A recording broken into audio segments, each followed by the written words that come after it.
Olá, sejam bem-vindos de volta a mais um vídeo aqui do canal. Se desculpe, eu tô com tosse, então eu tento ficar controlando a tosse e aí eu acabo não falando direito. Enfim, bem-vindos de volta. O tema deste vídeo é um filme que eu assisti, que eu já tinha recomendado para vocês aqui do canal antes. Se chama Idiocracia, por Mike Judge. É um filme já um pouco antigo, não muito antigo, mas um pouco antigo. Que eu já vou contar a história para vocês, ou seja, com spoiler. O que quer dizer que, se você não quer spoiler do filme, você pausa este vídeo, vai lá, assiste o filme e depois volta e assiste o meu comentário, tá bom? Esse filme é muito legal, principalmente o início, que mostra é, uma visão um tanto quanto pessimista e fatalista e tosca do futuro da humanidade, mas que faz sentido de tão podre que a humanidade é, né? E é baseado na teoria da evolução. Então, o que acontece? Você tem um cara que vive na nossa época, digamos assim, mais ou menos, e é uma pessoa medíocre, de inteligência mediana, nada demais, um cara normal, e ele vai participar de um teste de criogenia e ele vai acabar ficando congelado durante séculos, eu não sei se são 4 ou 5 séculos. Vai ficar congelado muito tempo. Não era para ter acontecido, mas é isso que vai acontecer. Quando descobrirem o cara e descongelarem ele, ou acontecer algum acidente, eu nem lembro esse detalhe como é que é, mas eu sei que ele acorda num mundo muito diferente. Justamente porque passaram-se alguns séculos e o que aconteceu aí com a evolução natural do homem? Aconteceu que com o domínio tecnológico, o ser humano ele se tornou menos. é, o ser humano se tornou. Como é que eu vou dizer? Ele precisou cada vez menos de inteligência, de capacidade, de habilidade individual, porque justamente a tecnologia sendo posse de uma coletividade, sendo automatizada e sistematizada, os indivíduos se tornam cada vez menos capacitados para operar essa tecnologia, então eles têm maior capacidade de sobreviver e de procriar, que são as duas variáveis principais da evolução. Então o que acontece? Você não tem mais o diferencial da seleção natural daqueles que são mais hábeis ou mais capacitados. Na verdade acontece o contrário, é muito legal o filminho que tem logo no início do filme que mostra um casal de pessoas com QI mais elevado, né? Um casal de pessoas inteligentes e um casal de pessoas burras, né? E aí vai mostrando a descendência dos dois casais paralelamente, a história, né? O casal inteligente fica pensando: será que nós vamos ter filhos? Será que não? Será que devemos? Será que não devemos? Será que é conveniente? Será que não? Será que a gente não deve esperar e tal? E no final das contas o cara vai morrer, o marido vai morrer, a mulher não vai conseguir ter filho. Ela diz que vai tentar pegar enfim, o esperma congelado dele lá para tentar fazer uma inseminação e tentar ter um filho, mas no fim não vai ter nada.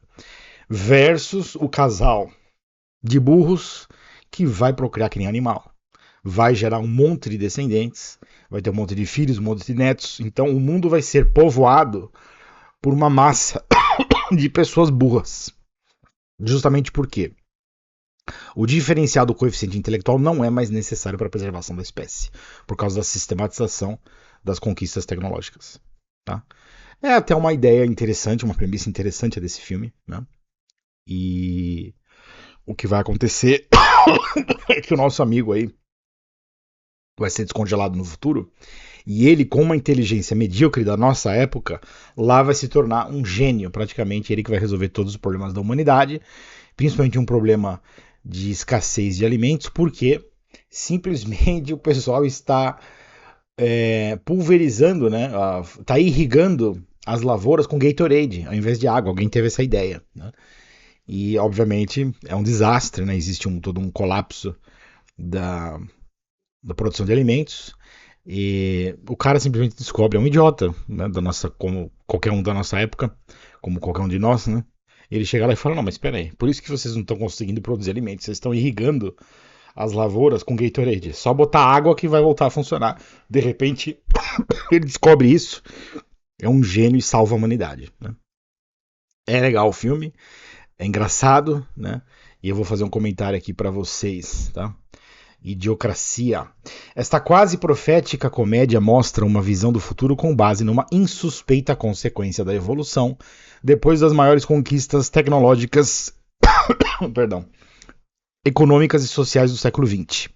Acostumado a viver sem um predador natural e com uma vida razoavelmente fácil de se manter, o ser humano médio não precisa ser mais esperto, né, para sobreviver, e o mecanismo da seleção natural passa a premiar os mais burros, ao invés dos mais inteligentes, justamente porque eles vão procriar mais, né? Desde a premissa evolucionária, temos que, até certo momento da história, os indivíduos que mais tinham chance de se reproduzir eram os mais adaptáveis, portanto, com maiores chances de ter um intelecto superior. Porém, a partir do momento em que a espécie humana domina o mundo e os indivíduos não precisam mais se adaptar ao ambiente, que já está bastante controlado, a equação se inverte. Os mais inteligentes se reproduzem menos e os mais estúpidos se reproduzem mais. Esta é uma premissa interessante que contestaria a minha ideia da concomitância do progresso moral na evolução natural da ciência, se não fosse a evidência contrária na queda da taxa média de natalidade em níveis globais, ao menos por hora. Ou seja, o que eu estou dizendo é que a história da humanidade mostra algo diferente do que esse filme mostra. Então é interessante como esse filme brinca com hipóteses e com ideias, mas a história nossa é diferente, tá? Basicamente, conforme vai aumentando o progresso tecnológico, a educação das massas, a liberdade das mulheres, etc, etc, menos gente vai nascer, tá? Aqui. É claro que períodos mais extensos podem mostrar resultados diferentes, talvez próximos a um cenário como apresentado no filme que se passa no século 26. Podemos até mesmo conceber uma noção de ciclo com base nessa premissa, de modo que o Great Reset talvez não passe de um colapso natural, quando a capacidade intelectual média de uma civilização atinge níveis catastróficos que tornam a vida impossível. Então aqui é uma mera especulação, não dá para saber na verdade, e eu também não estou interessado muito em especular isso, porque como eu digo várias vezes quando eu falo desse assunto, né, a realidade que a gente tem hoje no mundo é o que mais interessa para nós, e a tendência que a gente vê de forma mais imediata. As soluções que os governos vão adotar para tentar resolver o problema da queda da natalidade, estas soluções sim podem fazer surgir um cenário mais ou menos próximo com esse filme Idiocracia. Uma coisa meio Admirável Mundo Novo, meio Matrix, tá? Continuando. O filme não precisa especular seriamente sobre nada, por se tratar justamente de uma comédia. A melhor parte logo no início mostra a diferença de mentalidade entre Trevor e Clevon. O primeiro, mais inteligente, relutante em multiplicar a sua genética, e o segundo, mais burro, incapaz de qualquer ato de continência, multiplicando grandemente a sua genética. O que é mais perigoso é a tendência eugenista desse tipo de narrativa, a sugestão de uma tentação no sentido de controlar o processo ao se mostrar, mesmo que comicamente, as sinistras perspectivas do futuro da humanidade. Então, se vocês me perguntassem por que esse tipo de filme é feito, qual é o interesse de quem faz esse tipo de filme, se tiver um interesse por trás, além do mero entretenimento e faturamento, né, enfim, com a arte, né? Eu diria que seria justamente essa ideia eugenista. Ou seja, pode ser que esse filme Idiocracia faça parte de uma ideia eugenista que diz o seguinte: não só nós temos o problema de que as famílias vão reproduzir menos, que é da taxa de natalidade, como nós temos o problema de que se você deixar para o ser humano resolver isso aí, você vai ter cada vez mais gente burra, porque os mais burros vão se reproduzir mais. Ou aqueles geneticamente menos valiosos. Portanto, o Estado vai ter que administrar essa questão da perpetuação da espécie pelas duas razões: para controlar a taxa de natalidade para níveis necessários para manter a sociedade funcionando e os planos do futuro, mas também para manter a qualidade genética da população. Tá para entender? Então pode ter, na verdade, uma ideia meio sinistra por trás desse filme, tá bom? Não percam isso de vista, não esqueçam disso. No que tem de mais favorável e que chega a contar um ponto positivo como testemunho da vigilância, nesse filme, né, é a observação das características dessa sociedade tola formada por pessoas estúpidas. O grande papel da tecnologia é que torna o seu usuário cada vez menos qualificado individualmente, a grande obsessão com sexo e dinheiro que permeia toda a cultura, o desprezo contra qualquer noção de valor intelectual ou cultural, isso é coisa de viado, e a transformação de tudo em marketing e comércio, onde até os nomes de pessoas famosas são acrescidos de marcas de produtos. Então é engraçado porque é uma comédia, mas ao mesmo tempo é sinistro e você começa a perceber como a nossa sociedade de hoje talvez não esteja tão longe de fazer essa coisa escrachada que está no filme de forma escrachada. Muitas vezes a arte funciona para isso, né? Para exibir algo ao extremo, para a gente reconhecer caracteres que já são reais hoje e que a gente não tem às vezes tanta coragem de admitir, né? O patético protagonista de inteligência média, que por acidente foi parar 5 séculos adiante depois que foi esquecido num programa de teste de criogenia, acaba por salvar essa humanidade futura com o simples expediente de substituir a irrigação das lavouras com Gatorade por água. É claro que, com o advento da inteligência artificial e com a preocupação constante da elite de permanecer no controle de todas as coisas, o cenário final da humanidade apresentado em Idiocracia dificilmente se concretizaria. Mas o filme não deixa de ter uma função no diagnóstico da atual condição humana e talvez um uso dentro de uma certa estratégia de programação preditiva que quer justificar antecipadamente as medidas eugênicas a serem implantadas, ou já em andamento, para submeter a humanidade a um controle artificial. E isso não é nenhuma novidade. A burrice da humanidade, inaugurada com a traição de Adão e Eva contra seu Criador, sempre foi uma suficiente justificativa legal para a legitimação da escravidão da mesma.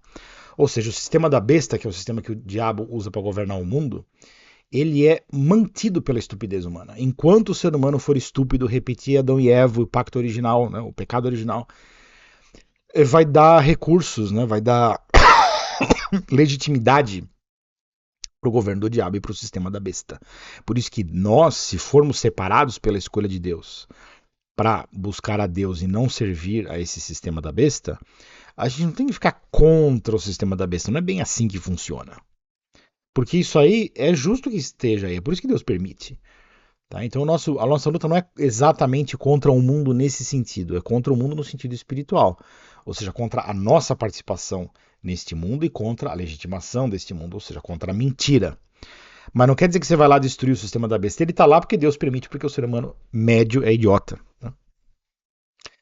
A nota espiritual do filme é 4.9 Morikendi, é uma nota que fica bem no meio, mas está um pouco abaixo, então provavelmente esse filme vai fazer mais mal do que bem mesmo, que tem esse senso crítico, né? Humildade é médio, né? Mas idolatria é 4. Por quê? Porque trata de um senso humanista, né? Humanista temporal, não tem nenhuma referência à transcendência, puxa para baixo, mesmo que seja só um pouquinho. Louvor, paixão 5.5, gnosticismo 4, né? Quer dizer, é uma teoria evolucionista e tenta explicar o ser humano a partir da evolução natural, como se não tivesse interferência de outros fatores. Né? Com relação à vigilância, é uma nota positiva, por isso que são 6 pontos, porque de fato mostra, né, o progresso da estupidez humana e a força da estupidez humana, então chama a atenção para esse traço da humanidade, isso é positivo, tá? Mas discernimento nota 5 neutro, não deu em nada, então 4.9 é um filme Morikendi, por pouco, mas é Morikendi. Como entretenimento, eu acho que vale a pena, é engraçado e pode sugerir algumas reflexões interessantes para vocês aí, tá bom? Mas é difícil de achar, eu mesmo tive que comprar um DVD para assistir.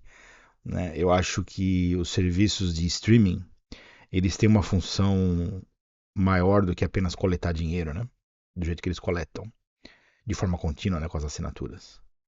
Ou seja, além de dar lucro, as plataformas de streaming também são uma forma de controle, de ver o que vai circular, quais filmes vão ser circulados, quais não vão ser circulados, dá o acesso, tira o acesso, né?